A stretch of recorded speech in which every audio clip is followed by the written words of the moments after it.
আমারে ডাকো। আল্লাহরে ডাকতে হলে টেলিফোন লাগে নাকি? টেলেক্স, ফ্যাক্স, মাইকে মারা লাগে না।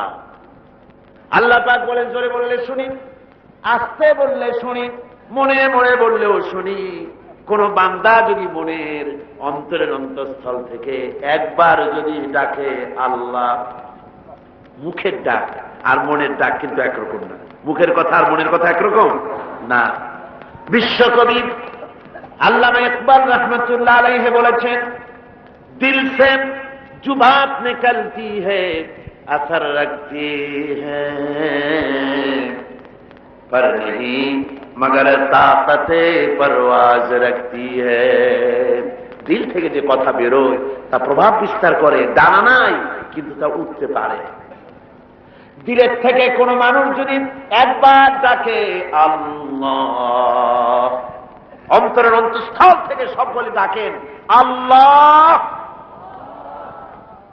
অন্তর থেকে মোহব্বতের সাথে কেউ যদি একবার বলে আল্লাহ, আল্লাহ পাক 70 বার ডাকের সাড়া দিয়ে বলেন বান্দা কি চাও আমি তোমার কাছে হাজির, কি চাও আমি তোমার একদম কাছে। এই যে কোরআন শরীফ এখানে আছে, আল্লাহ রাব্বুল আলামিন বলেন ওয়া ইযা সাআলাকা ইবাদি আন্নী ফাইন্নী করিব। ওয়া ইযা সাআলাকা ইবাদি, ও হাবিব যখন আপনার কাছে লোকেরা আমার ব্যাপারে জিজ্ঞেস করে ফাইন্নী করিব, আমি বান্দার নিকটবর্তী। এখানে আলেম যারা আছেন তারা একটা কথা বুঝবেন, আমি আলেমদের জন্য একটা কথা বলছি, ওলামাদের জন্য। অন্যরা বুঝতে পারবেন বিষয়টা, আলেমরা ভালো বুঝবেন। এই কোরআনে কারীমের ভিতরে রাসূল পাক সাল্লাল্লাহু আলাইহি সাল্লামকে যত জায়গায় বলেছেন আপনাকে প্রশ্ন করা হয়, আল্লাহ বলতেছেন, ভালো করে বুঝেন, আল্লাহ রাসূলকে যত জায়গায় বলেন আপনাকে প্রশ্ন করা হয়, সেখানে আল্লাহ বলতেছেন কুল, আপনি বলুন। যত জায়গায় প্রশ্ন করা হয় আল্লাহ বলেন কুল, আপনি বলুন। যেমন ওয়ায়াসআলুনাকা আনিল আনফাল, ও নবী আপনাকে প্রশ্ন করা হয় গনিমতের মাল সম্পর্কে, আপনি বলুন। কুলিল আনফাল, আপনি বলুন এই গনিমতের মালটা আল্লাহর জন্য, রাসূলের জন্য নির্ধারিত। প্রশ্ন করা হচ্ছে ওয়ায়াসআলুনাকা আনিল আহিল্লা, ও নবী আপনাকে প্রশ্ন করা হয় চাঁদ সম্পর্কে। কাফেররা প্রশ্ন করেছে নবীজি চাঁদ বাড়ে কেন, কমে কেন?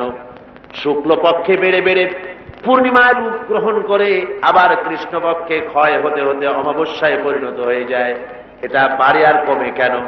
আল্লাহ নবীর কাছে প্রশ্ন হয়েছে, নবীজি কোনো কথার জবাব দিতেন না যতক্ষণ আল্লাহ পাক জবাব না দিতেন। আল্লাহ পাক বলেন ওয়ায়াসআলুনাকা আনিল আহিল্লা কুল হিয়া মাওয়াকিতু লিন্নাস, ও নবী প্রশ্ন করা হচ্ছে চাঁদ সম্পর্কে, আপনি বলুন। কোন, আপনি বলুন। চাঁদ হচ্ছে একটা ক্যালেন্ডার, চাঁদ হচ্ছে একটি পঞ্জিকা। পৃথিবীর সমস্ত মানুষ যেন মাস দিন গণনা করে হিসাব রক্ষা করতে পারে, এই জন্য চাঁদকে আমি মহাশূন্যে বিশ্ববাসীর জন্য একটা স্থায়ী ক্যালেন্ডার হিসেবে ঝুলাই রাখছি। জোরে কোন সুবহানাল্লাহ। ওয়ায়াসআলুনাকা আনিল মাহিদ, ও নবী আপনাকে প্রশ্ন করা হয় মেয়ে লোকদের মাসিক রোগ সম্পর্কে। কুল হিয়া আযা, আপনি বলুন এটা একটি রোগ, এটি একটি অসুস্থতা। ওয়ায়াসআলুনাকা আনিল খামরি ওয়াল মাইসিরি, হে নবী আপনাকে প্রশ্ন করা হয় মদ এবং জুয়া সম্পর্কে। কুল ফীহিমা ইসমুন কাবীর। এইভাবে করে কোরআন শরীফের যত জায়গায় আছে ও নবী আপনাকে প্রশ্ন করা হয়, সাথে সাথে আল্লাহ বলেন কুল, আপনি বলুন। সারা কোরআন শরীফে একটা মাত্র জায়গা যেখানে আল্লাহ বলছেন নবী আপনাকে প্রশ্ন করা হয়, আপনি বলুন, এ কথা আল্লাহ বলেন, এ কথা বলেন একটি আয়াত। وَإِذَا سَأَلَكَ عِبَادِي عَنِّي قُلْ قُلِ اللَّهُ قَرِيبٌ, আপনি বলুন আল্লাহ নিকটবর্তী, এরকম আল্লাহ বলেন। এখানে কায়দাটা হতেছে সারা কোরআন শরীফে এক জায়গায় আল্লাহ বলতেছেন নবী আপনাকে প্রশ্ন করা হয় আমার ব্যাপারে, যেহেতু প্রশ্ন আপনার ব্যাপারে, আমার ব্যাপারে, জবাব আপনার দেওয়া লাগবে না, সরে থাকেন, জবাবটা আমি দিয়ে দিই। ফাইন্নী কারীব। ও বান্দা, রসুলের কাছে আমার ব্যাপারে প্রশ্ন করেছ, জবাব আমি দিচ্ছি, আমি তোমার সবচাইতে বেশি কাছে। সুবহানাল্লাহ, আমি তোমার সবচাইতে বেশি কাছে। কত কাছে? وَنَحْنُ أَقْرَبُ إِلَيْهِ مِنْ حَبْلِ الْوَرِيدِ। তোমার যে সারা, যে রগের উপরে তোমার মাথাটা খাড়া, এই রগের চাইতে আমি আল্লাহ তোমার বেশি নিকটবর্তী। সুবহানাল্লাহ। আমার ভাইরা, কত আল্লাহ আমাদের এই যে রগ, এই ঘাড়ের কাছে, এর থেকেও কাছে, আমরা বিশ্বাস করি? বিশ্বাস করি না? আপনারা তো কোন যে হ্যাঁ করি, করতে পারে। এ কথা যেন আপনাদের মনের কথা হয়, দোয়া করি। তার কারণ হল, আল্লাহ আমার ঘাড়ের চাইতেও বেশি কাছে। এটা যদি বিশ্বাস করতাম, তাহলে যারা ব্যবসা করি ওজনে কম দিতে পারতাম না, চাউলের মধ্যে তুষার গুড়া জনমের মতো মিশাইয়া বেচতে পারতাম না। ঠিক কিনা করে? আল্লাহ এত কাছে, একথা বিশ্বাস করলে জমিনের আইল ছাড়া সম্ভব নয়, মদ খাওয়া সম্ভব নয়, জেনা করা সম্ভব নয়। এত কাছে রেখে আল্লাহকে মিথ্যা বলা সম্ভব নয়। অথচ আমরা মিথ্যাও বলি, ওজনও কম দিই, খাদ্যও ভেজাল দিই। তাহলে বোঝা গেল আমরা আল্লাহ রাব্বুল আলামিন আমাদের এত কাছে, তা মনে বিশ্বাস করি, তবে তা মুখে অন্তরে বিশ্বাস করি। এবার কি বলবেন? আমি আমার ভাইদের খেদমত আরজ করব, আল্লাহ রাব্বুল আলামিন তার বান্দার প্রতি, তার প্রতি এই বিশ্বাস রাখতে হবে, গুনাহ করেছি মাপ চাইতে হবে, আর ওই গুনাহ করা যাবে না। এভাবে যদি তওবা করা যায়, আল্লাহ পাক গুনাহ মাফ করবেন। একটা দৃষ্টান্ত দিয়ে বুঝাই। থানায় যদি কারো বিরুদ্ধে কেস হয়, কোন চোর যদি ধরা পড়ে, সাক্ষী প্রমাণে মিলে গেল চুরি করেছে, জেল হবে কিনা? জেল হয়ে যাবে 6 মাসের। 6 মাস পর মুক্তি হলো, আবার চুরি করলো, আবার জেলে গেল, আবারও চুরি করলো, আবার জেলে গেল। যতবার জেলে যাবে আবার জেল থেকে মুক্ত হবে, কিন্তু থানায় প্রতিবারে তার নাম রেকর্ড হতে থাকবে, তাই না? থানায় একটা ব্ল্যাক লিস্ট আছে, একটা দাগি খাতা আছে, ওই খাতায় নাম উঠতে থাকবে। জেল থেকে মাফ পাবে, কিন্তু ওই অপরাধীর খাতায় তার নামটা থেকেই যাবে। আল্লাহ রাব্বুল আলামিনের কারবার উল্টা। যদি কোনো মানুষ গুনাহ করে, সেই গুনাহ থেকে যদি তওবা করে, চোখের পানি ফেলে যদি গুনাহ মাফ চায়, আল্লাহ বলেন শুধু গুনাহ মাফ করি না, গুনার খাতায় যে নাম থাকে ওই নামটাও আমি আল্লাহ মুছে ফেলে দেই। ওই নামটাও রাখি না, মুছে ফেলে দেই। সুবহানাল্লাহ। আল্লাহ হচ্ছেন রহমান রহিম। আল্লাহর কাছে যখন বান্দা কান্দে, গভীর রাত্রে, শেষ রাত্রে আল্লাহ রাব্বুল আলামিন প্রথম আকাশে আসেন। মুসলিম শরীফের হাদিস। প্রথম আকাশে এসে ডাকেন, ও আমার বান্দারা কে আছো? গুনাহ করে করে জীবন ভর্তি করে ফেলেছো, আমার কাছে কাঁদো। ঋণগ্রস্ত হয়েছ, ঋণ পরিশোধ করতে পারো না, আমারে বলো। কে আছো এমন জীবনটাকে বরবাদ করে ফেলেছো, অসুখ হয়েছে সারে না, আমাকে বলো। এভাবে আল্লাহ ডাকতে থাকেন। ওই সময় যে সমস্ত আল্লাহর বান্দারা আরামের ঘুমকে হারাম করে গভীর রাত্রে জেগে উযু করে তাহাজ্জুদের নামাজ আদায় করে রব্বুল আলামিনের দরবারে দুহাত তুলে কাঁদতে থাকে আর বলে, আল্লাহ যত গুনাহ করেছি আমার তো বেঁচে থাকার কথা না, তুমি বাঁচায় রাখছো। হাদিস শরীফে এসেছে, আল্লাহ বলেন, ও হাবিব, যখন একটা বুড়া মানুষ আমার কাছে হাত উঠায়, দাড়ি পাকা মানুষ, একজন দাড়ি পাকা বৃদ্ধ মানুষ যখন আমার কাছে হাত উত্তোলন করে, নবীজি বলেন, ওই বুড়া মানুষটা যখন বলতে থাকে, আয় আল্লাহ রাব্বুল আলামিন, আমার এখন বয়স নাই, কামাই করতে পারি না, তাই ছেলে পেলেরা আমার চোখে দেখতে পারে না, বউর কাছে আমার কদর নাই, ছেলে পেলের কাছে আমার কদর নাই, ঘরে আমার জায়গা নাই, এখন আমি কামাই করতে পারি না, আমি এখন দাঁড়াতে পারি না, কোমর সোজা হয় না, পা চলে না, শুনতে পাই না, কান বন্ধ হয়ে গেছে, চোখে দেখি না, চোখের দর্শন শক্তিও নষ্ট হয়ে গেছে। রব্বুল আলামিন, পেছনে এত গুনাহ করেছি যে তোমার কাছে কিছু বলার মতো সাহস আমার নাই। এই বলে যখন বান্দা কান্দে, আল্লাহ রব্বুল আলামিন বলেন, এইভাবে বুড়া বান্দা যখন আমার দরবারে হাত তুলে কাঁদতে থাকে, তখন আমার শরম হয়, এই বুড়া মানুষটারে কেমনে আমি খালি হাতে ফিরাইয়া দেই। আমি খালি হাতে এই বুড়াটাকে ফিরাইতে পারি না।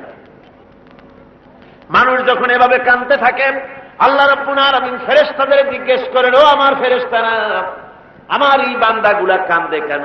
সব তো ঘুমায় গেছে, ওরা কান্দে কেন? ফেরেশতা বলে, রব্বুল আলামিন তোমার বান্দা গুনাহ করেছে, জাহান্নামের আযাব থেকে মাফ চায়। আল্লাহ জিজ্ঞেস করেন, ওরা আমার জাহান্নাম দেখছে নাকি? বলে না দেখে নাই। ওরা আমারে দেখেছে নাকি? বলে না দেখে নাই। আমার বেহেশত দেখেছে নাকি? বলে না দেখে নাই।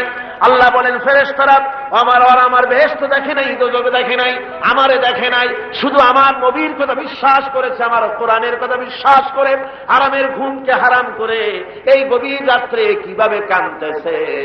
ওদের কান্নায় আমার রহমতের দরিয়ায় জোশ মেরে গেছে।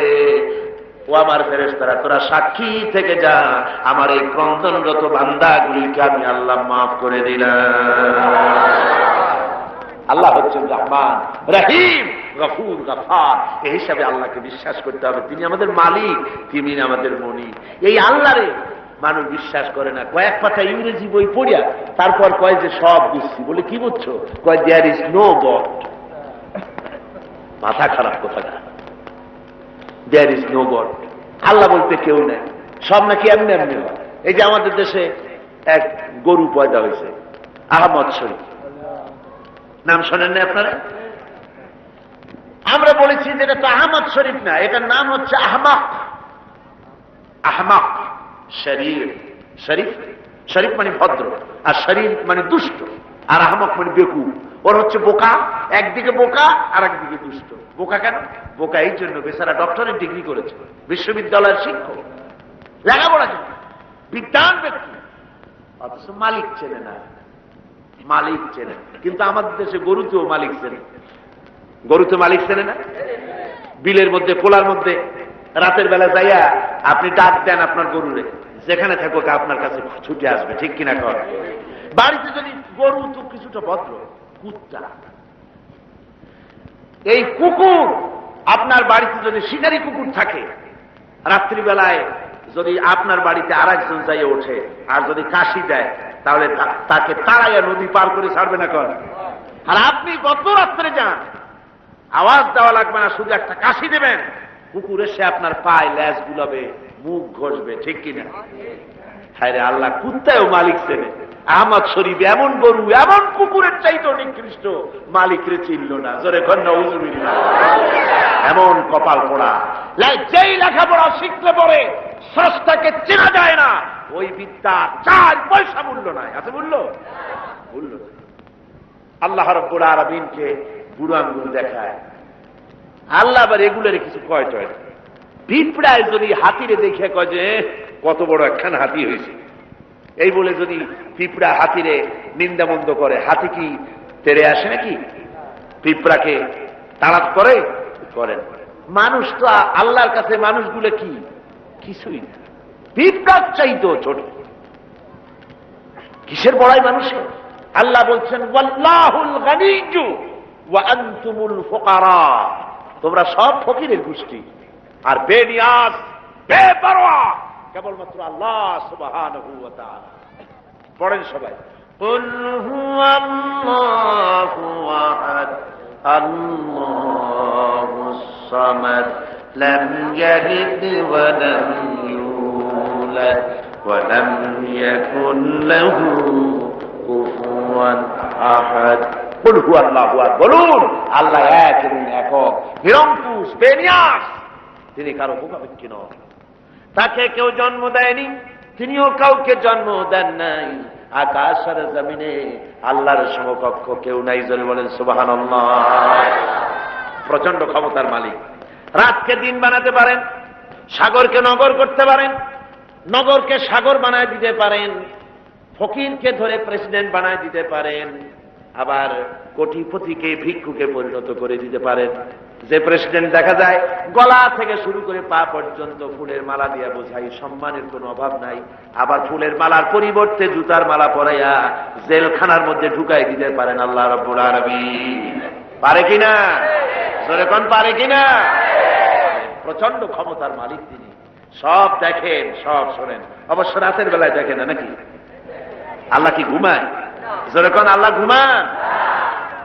লা তাখুযুহু সিনাতুন ওয়ালা নাওম।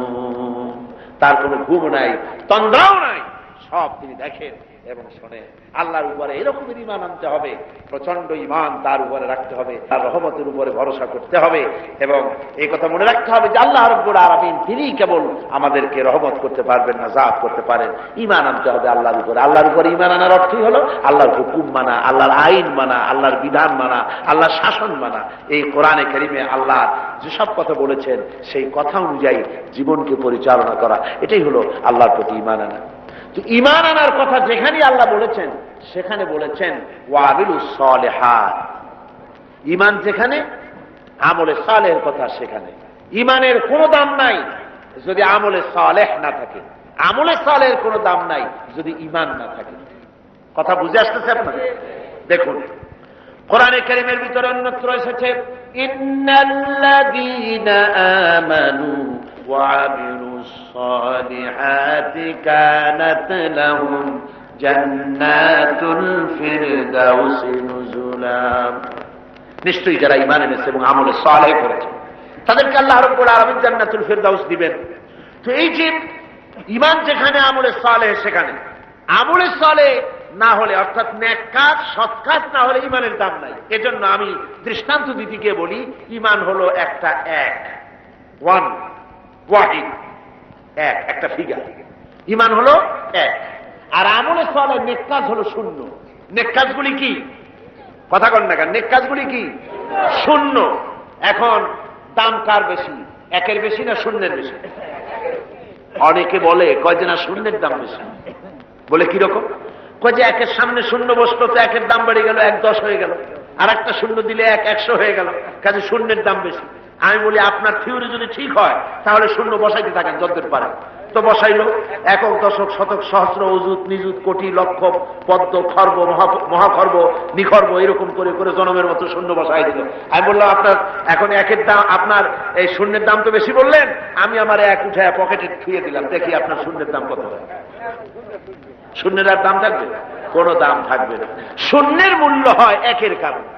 শূন্যের মূল্য হয় কিসের কারণে?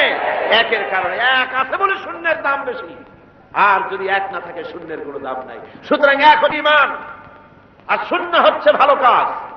ঈমান আছে, একটা ভালো কাজ করেছেন 10 হয়ে গেল, আর একটা ভালো কাজ করলেন 100 হলো, আর একটা ভালো কাজ করলেন 1000 হলো।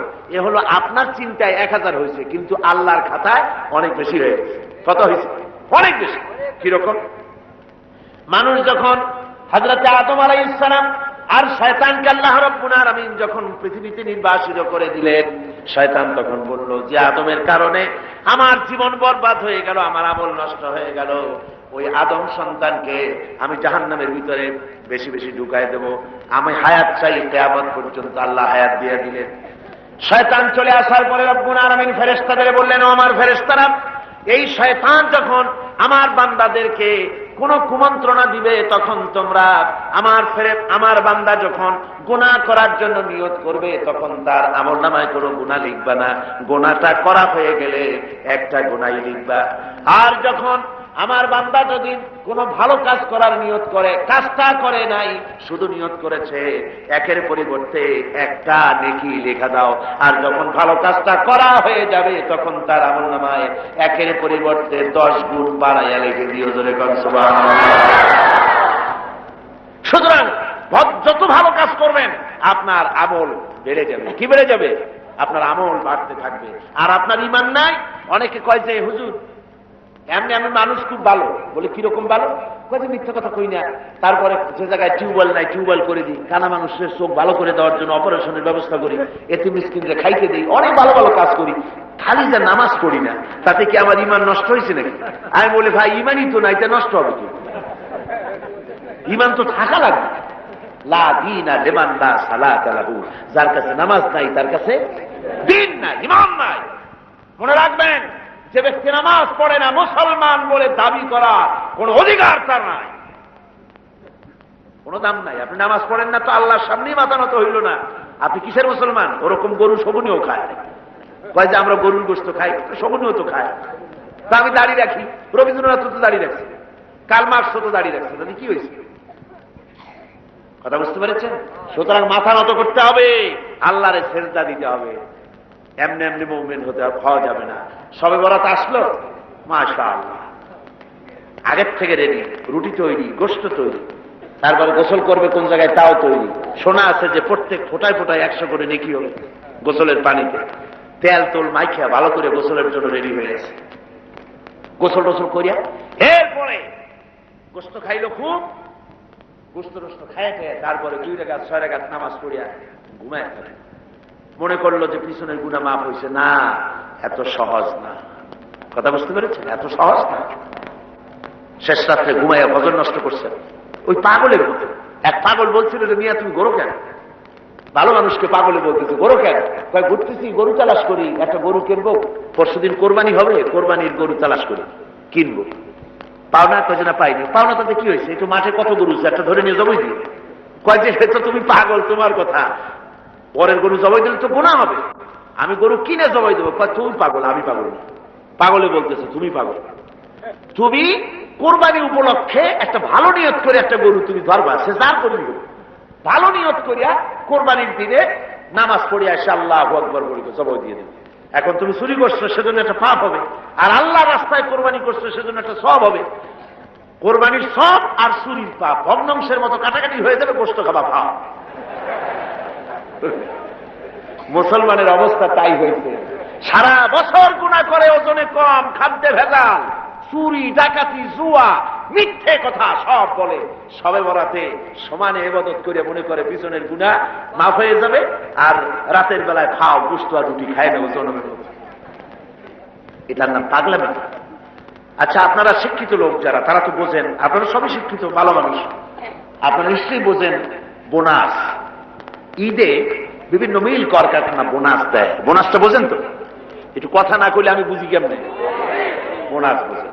ধরুন আদমজি জুট মিল কর্তৃপক্ষ তারা ঘোষণা করেছে ঈদের একদিন আগে 28শে রমজান অথবা 29শে রমজান আমরা ঈদ বোনাস দেব। এখন ঈদ বোনাসের কথা শুনিয়া ঢাকার থেকে গাড়ি গাড়ি ভর্তি লোক যাইয়া যদি গেটে দাঁড়ায় আমাদের ঈদ বোনাস দেন, ঈদ বোনাস দেবে ওদের কথা। বোনাস কাদের জন্য? যারা মিলে এমপ্লয়, যারা কর্মচারী, ওদের জন্য বোনাস। বাইরের লোকেরা বোনাস বোনাস করে যদি বেশি চিল্লায় তাহলে বোনাস পিঠের উপরে দেবে না, পিঠের উপরে বোনাস দিয়ে দেবে। লাইলাতুল কদর, লাইলাতুল বারাত, লাইলাতুল মেরাজ, এগুলি হলো আল্লাহর পক্ষ থেকে মুমিনদের জন্য বোনাস। এই বোনাস কাদের জন্য? যারা নামাজি, যারা দিনদার, যারা চরিত্রবান, যারা ইমানদার, ওদের জন্য বোনাস। সারা বছর নামাজ নাই, শবে বরাত শেষ হয়ে গেলে নামাজ নাই, আর এরা বোনাস নিতে যায় আল্লাহর কাছে। সারা রাত জায়গায় জায়গায় ইবাদত করবা, আর পরের দিন থেকে আবার যে শয়তান সেই শয়তান। কথা বুঝলেন? ওই যে আমি এই কথাটা বললাম, কমরউদ্দিন মুসল্লি সাহেবের নাম মনে আছেন আপনাদের? আরে ভাই কথা বললেন, কমরউদ্দিন মুসল্লি সাহেব, আল্লাহ তাকে বেহেশত নসিব করুন। শুনলাম কোন এক জায়গা থেকে উনি নৌকো বাইয়ে যাচ্ছে, তারপরে রোজার দিন একজনে কয় মুসল্লি সাহেব আমার একটু নেবেন, আমি একটু যাবো। কোন জায়গায় যাবো? লোক জায়গায়। তারপরে তারা নিচ্ছে নিয়ে সে বলছে যে আমি একটু ভাই আপনাকে সাহায্য করি। কয় না, পাওয়া লাগবে না, আমি সব কামাই করি, তুমি বসো। অনেক দূর চলে গেছে। তারপরে সেই লোক একটা সিগারেট ধরেছে। আরে মিয়া, রোজার দিন তুমি সিগারেট ধরাইছো কেন? কয় যে আমি রোজা না। কেন রোজা না? কয় যে আমার পেট ব্যথা করে। পেট ব্যথা করে তুমি সিগারেট খাও কেন? তারপরে উনি নৌকা উল্টা গেছে। কয় আপনি যান কোথায়? উল্টা উজানে। কয় যে তুমি যে জায়গায় দিতে উঠছো আমি সেই জায়গায় নামাবো। কয় যে না, আমার এই জায়গায় নামা দেন, আপনি কষ্ট করে উল্টে যান না। কয় না, কোথায় শয়তান কোথায় নামাবো? যে জায়গায় শয়তান সেই জায়গায় নামাই দিয়ে আসবো। কমরউদ্দিন মুসল্লি সাহেব জিতাই। আর শুনছেন না আমার ভাইরা, এই রকমের নামাজ নেই, রোজা নাই। অনেক আছে রোজার মাস আসলে গ্যাস্ট্রিকের ব্যারাম হয়, রোজা রাখে না। কি হয়েছে? কয় যে গ্যাস্ট্রিক। আল্লাহ জনমের মতো গ্যাস্ট্রিক বানাই দিতে পারেন কিনা? খবরদার, হুঁশিয়ার হয়ে যাবে। এই রমজান বরকতের মাস, রহমতের মাস, পবিত্র মাস। সুবহানাল্লাহ বলেন। আল্লাহ যেন সকলকে রোজা রাখার তৌফিক দেন, জোরে কোন আমিন। রোজা আসছে মানুষের চরিত্র ভালো বানাবার জন্য। হায় রে কপাল, এই রোজা আসলে মুসলমানদের মেজাজ যায় খারাপ। হিন্দুরা বিকাল বেলায় মাছের বাজারে যায় না, মুসলমানদের রোজা মেজাজ খারাপ। বেলা 12টার সময় চোখ লাল, 2টার সময় গালাগালি, যারে বলা লাগে ভাই তারে কয় শালা। লোকেরা কয় দুনিয়াতে স্যাঁচছে, কয় যে রোজায় ধরছে। অফিসে গেছে, কাজ করতে পারে না, ঘুমায়। কয় লোক ঘুমায় কেন? কয় যে রোজায় ধরছে। যে রোজা তার চরিত্র ভালো বানাবে সেই রোজা দিয়ে তার চরিত্র নষ্ট হচ্ছে, তার ঈমান নষ্ট হয়ে যাচ্ছে। তার কারণ কি? কারণ হলো ঘুম আসে, মেজাজ খারাপ হয়। মেজাজ খারাপ হয় কেন? পেটে অশান্তি হলে মেজাজ খারাপ হয়ে যায়। আল্লাহ বলছে যে সারাদিন একটু না খাইয়ে থাকো। আপনি যদি না খাইয়ে থাকেন তাহলে আল্লাহর গোলায় অনেক খাদ্য জমা হবে নাকি? না, সেজন্য রোজা না। রোজার অনেক ফায়দার মধ্যে এটাও, গরিব মানুষ যে না খায় থাকে সারাদিন, তুমি যেন বোঝো, এটাও একটা। কিন্তু আমরা সারাদিন না খাইয়া ওই ইফতারের সময় সুদে আসলে সব উসুল করি, পেঁয়াজি, বেগুনি, ছোলা, মুড়ি, বুট, জনমের মতো খায়। খাইয়া মাগরিবের আগে শেষ হয় না, কয় ও মাগরিবটা পড়ে আসি, তারপরে খায়। এমন খাওয়া খায়, খাইয়া তারপরে ডাক্তারের কাছে গেছে, কয় যে ডাক্তার সাহেব আমি তো আর শ্বাস করতে পারিনি। কেন? কয় যে খাইছি বেশি, সবে বরাত তো খুব বেশি খেয়ে ফেলাইছি। কয় 2টা ট্যাবলেট খাও আর 1 গ্লাস পানি। খাওয়া খায়, পেটে উকুন মারা যায়, এমন খাওয়া খায়। এরপর তো ঘুম আসবে, এরপর তো মেজাজ খারাপ হবে, আর আমার সার ঔষধ সমানে বিক্রি হয়। আমার বন্ধুগণ, এই যে অবস্থা, এই অবস্থার জন্য আমরা আমাদের দায়ী হতে হবে। এই পবিত্র রজনী আল্লাহ পাক বোনাস স্বরূপ দিয়েছেন দিনদার, ইমানদার, পরেজগার তাদের জন্য, যারা জীবনকে তৈরি করবে ওদের জন্য এই রাত দিয়েছেন। এই রাতকে বেশি বেশি ইবাদত করে জীবনকে পরিশুদ্ধ করতে হবে, আমলে সালেহ করতে হবে, নেক কাজ বেশি বেশি করতে হবে। নেক কাজ কারে কয় সেই ব্যাখ্যাটা সংক্ষেপে দিয়ে দিই। নেক কাজ, আল্লাহ রাব্বুল আলামিন বলেন আল্লাযী খালাকাল মাউতা ওয়াল হায়াতা লিয়াবলুয়াকুম আইয়ুকুম আহসানু আমালা। আল্লাহ পাক বলছেন আমি মৃত্যু এবং জীবনকে সৃষ্টি করেছি এই জন্য যে তোমাদের মধ্যে আমলের দিক থেকে কে উন্নত সেটা যাচাই করার জন্য। এখন আমলে আহসানে আমল, উন্নত আমল কি তার ব্যাখ্যা কি? উন্নত আমলের জন্য 2টা শর্ত। উন্নত আমলের জন্য কয়টা শর্ত? ভালো করে বোঝেন আর শোনেন। উন্নত আমলের জন্য 2টি শর্ত। একটি শর্ত হচ্ছে আমলটা হতে হবে আল্লাহর রযামন্দির জন্য, আল্লাহকে খুশি করার জন্য আমলটা হতে হবে। 2 নম্বর শর্ত হচ্ছে আমলটা হতে হবে সুন্নতে নববীর উপরে, রাসূল পাক যেভাবে কাজটি সম্পাদন করেছেন তার উপরে হতে হবে, তাহলে এটা হবে আহসানে আমল। আপনি নামাজটা কেমনে পড়বেন? আপনার পীর সাহেব যেমন পড়েন ওই রকম, আপনার মাওলানা সাহেব যেমন পড়েন ওই রকম, আপনার মুহাদ্দিস সাহেব ওই রকম না। আমার নামাজ পড়তে হবে, রাসূল পাক সাল্লাল্লাহু আলাইহি ওয়াসাল্লাম বলেছেন সাল্লু কামা রাআইতুমুনি উসাল্লি, নামাজ পড়ো সেইভাবে যেভাবে আমাকে পড়তে দেখো। সুবহানাল্লাহ। রাসূল হচ্ছেন মডেল, সব ব্যাপারে আদর্শ। জনাবে মুহাম্মদ রাসূলুল্লাহ সাল্লাল্লাহু আলাইহি ওয়াসাল্লাম, তার অনুকরণ অনুসরণ জীবনের সব ক্ষেত্রে করতে হবে। তাহলেই প্রত্যেকটি কাজ আহসানে আমল হবে, উন্নত মানের কাজ হবে। যদি সত্যিকারের আমরা সে আমলটাকে আল্লাহকে খুশি করার জন্য করি, তাহলে বুঝতে হবে প্রথম কাজ ঈমান, 2 নম্বরে নেক কাজ। 2 নম্বরে কি? নেক কাজ। যদি ঈমান না থাকে আর অনেক ভালো ভালো কাজ আপনি করেছেন তাহলে হবে 0 + 0 + 0 সমান সমান কত হবে? 0ই হবে। এই জন্য কাজটি আল্লাহকে খুশি করার জন্য হতে হবে। নেক কাজ দিয়ে জীবনকে ভরে ফেলে দিতে হবে, জীবনকে ভরে ফেলে দিতে হবে। 3 নম্বরের যে কথাটি জীবন সফল হওয়ার জন্য তা হচ্ছে ইল্লাল্লাযীনা আমানু ওয়া আমিলুস সালিহাতি ওয়া তাওয়াসাউ বিল হাক্কি ওয়া তাওয়াসাউ বিস সাবর। ঈমান, আমলে সালেহ, আর 3 নম্বরের কাজ হলো হকের দাওয়াত দেওয়া। 3 নম্বরের কাজ কি? বলুন 3 নম্বরের কাজ কি? হকের দাওয়াত। হক কি? ইসলাম। হক কি? জোরে বলুন, হক কি? ইসলামের দাওয়াত দিতে হবে। ইসলামের দাওয়াত দিতে হবে, ঘরে ঘরে পৌঁছে দিতে হবে ইসলামের দাওয়াত। মানুষকে বুঝাতে হবে ইসলাম ছাড়া উপায় নেই। ইসলাম হচ্ছে as a complete code of life, মুকাম্মাল নিজামে হায়াত, একটি পরিপূর্ণ জীবন ব্যবস্থা যার মধ্যে আছে অর্থনীতি, সমাজনীতি, রাজনীতি, সব আছে। কোরআন শরীফে আছে না অর্থনীতি, রাজনীতি আছে না? আমাদের দেশে কথা উঠেছে যে ধর্মনিরপেক্ষতা অবলম্বন করতে হবে, ধর্ম আর রাজনীতি আলাদা। এ ধরনের কথা শহরে বন্দরে হয়, মানুরি পাড়ার মতো এই প্রত্যন্ত অঞ্চলে সব জায়গায় এসব কথা বোধহয় বলা হয় না। বলা হয় ধর্ম আর রাজনীতি আলাদা বলে। আমার ভাইরা মনে রাখবেন, ধর্ম নিরপেক্ষ মতবাদ এটি একটি কুফরি মতবাদ। যারা বলে এটি কি মতবাদ? দুনিয়ার সব আলিম, সব মুহাদ্দিস, সমস্ত মুফাসসির একমত ধর্মনিরপেক্ষ মতবাদ হচ্ছে কুফরি মতবাদ, যেহেতু আল্লাহর কথার সাথে সম্পূর্ণ কন্ট্রাডিক্টরি কথা, সাংঘর্ষিক। আল্লাহ বলছেন ইয়া আইয়ুহাল্লাযীনা আমানু আতিউল্লাহ ওয়া আতিউর রাসূল ওয়া উলিল আমরি মিনকুম। ও বিশ্বাসীরা, তোমরা যারা আমার উপর ঈমান এনেছো, আল্লাহর পরে আল্লাহর আনুগত্য করো এবং রাসূলের আনুগত্য করো। কোন ক্ষেত্রে আনুগত্য করো? সকল ক্ষেত্রে।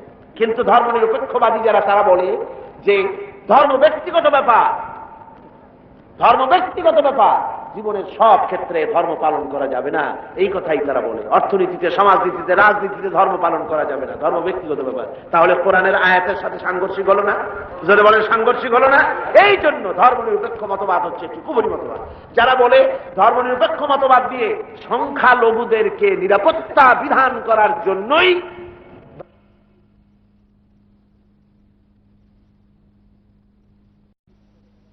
ধর্মনিরপেক্ষ মতবাদ, এই কথা যারা বলে, তাদের জন্য দেখতে হবে ভারতে ধর্মনিরপেক্ষ মতবাদ একটি স্বীকৃত শাসনতান্ত্রিক স্বীকৃত মতবাদ।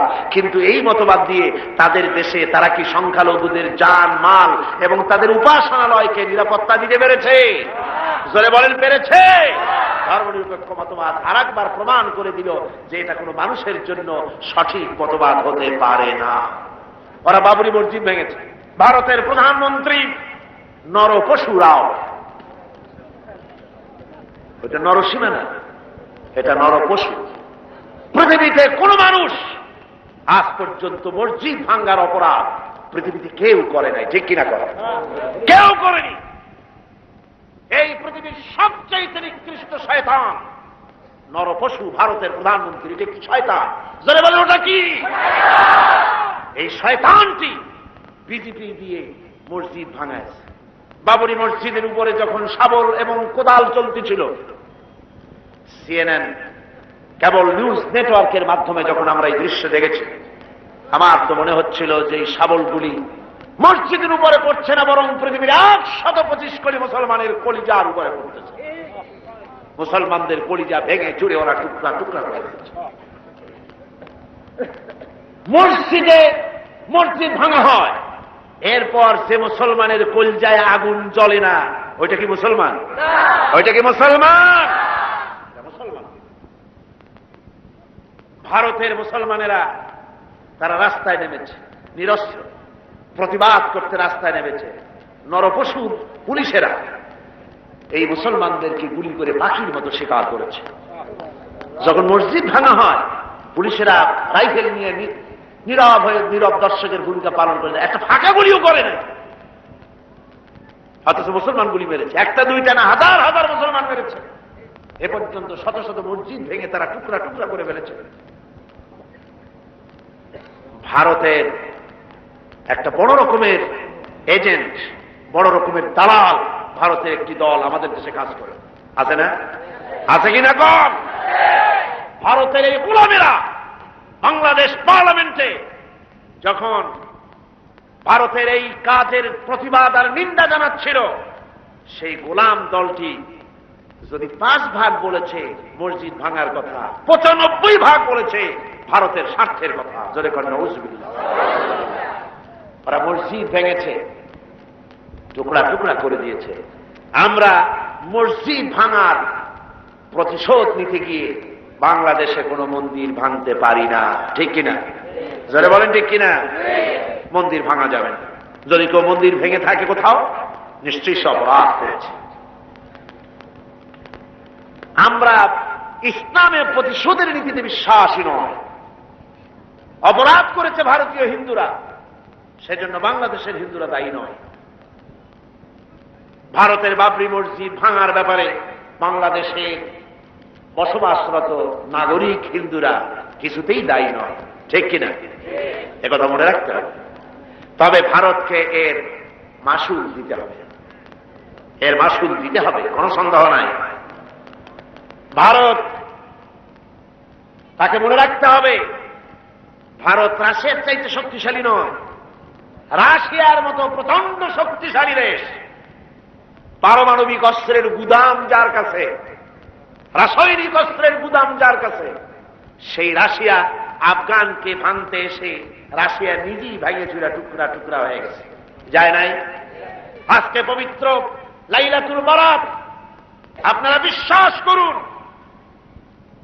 নরপশুরাও ভারতের বাবরি মসজিদকে যেভাবে ভেঙেছে, মসজিদের ইটগুলো যেভাবে টুকরা টুকরা করেছে, গোটা ভারত ইতিহাসের থেকে, মানচিত্র থেকে, পৃথিবীর মানচিত্র থেকে টুকরা টুকরা হয়ে বুঝে যাবে ইনশাআল্লাহ।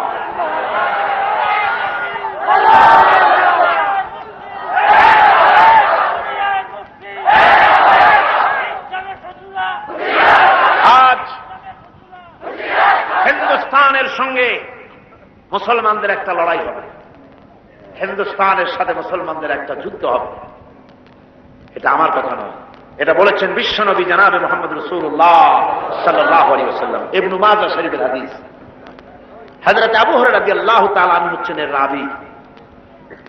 হযরত আবু হুরায়রা তিনি বলছেন, রাসূল সাল্লাল্লাহু আলাইহি ওয়াসাল্লাম বলেছেন, দুই শ্রেণীর লোক কিয়ামতে জাহান্নাম থেকে মুক্ত বলে ঘোষিত হবে। এক শ্রেণী হচ্ছে ওরা যারা ঈসা আলাইহিস সালামের সাথে থেকে দাজ্জালের বিরুদ্ধে যারা লড়াই করে শাহাদাত বরণ করবে, কিয়ামতের দিন আল্লাহ পাক তাদেরকে জাহান্নাম থেকে মুক্ত বলে ঘোষণা করবেন। দ্বিতীয় শ্রেণী রাসূলুল্লাহ বলছেন, হিন্দুস্তানের সঙ্গে একটা জিহাদ হবে, ওই জিহাদে যারা শহীদ হবে, কিয়ামতের দিন আল্লাহ পাক তাদেরকে জাহান্নাম থেকে মুক্ত বলে ঘোষণা করবেন। হযরত আবু হুরায়রা বলেছেন, এই হাদিস বর্ণনা করে তিনি বলেছেন, আল্লাহ যদি আমাকে সেই পর্যন্ত বাঁচায় রাখেন, তাহলে হিন্দুস্তানের ওই লড়াইতে শরীক হয়ে আমি যদি শহীদ হতে পারি, তাহলে কিয়ামতের দিন জাহান্নাম থেকে আমিও মুক্ত বলে আল্লাহর কাছে ঘোষিত হতে পারবো এবং মুক্ত হয়ে আমি মুক্তভাবে বিচরণ করতে পারবো। এই আশা তিনি পোষণ করে দুনিয়া থেকে বিদায় গ্রহণ করেছেন। সেই জিহাদ আজও হয়নি, ইতিহাসটা প্রমাণ করে না। জিহাদ একটা হবে ভারতের সাথে। সেই জিহাদ বাংলাদেশের সেনাবাহিনী, বাংলাদেশের বিডিআর আর পুলিশ নয়, শুধু 11.5 কোটি তাওহীদি জনতা কাঁধে কাঁধ মিলিয়ে বাবরি মসজিদ ভাঙার প্রতিশোধ ভারতের কাছ থেকে কড়ায় গন্ডায় আদায় করে ছাড়বে ইনশাআল্লাহ।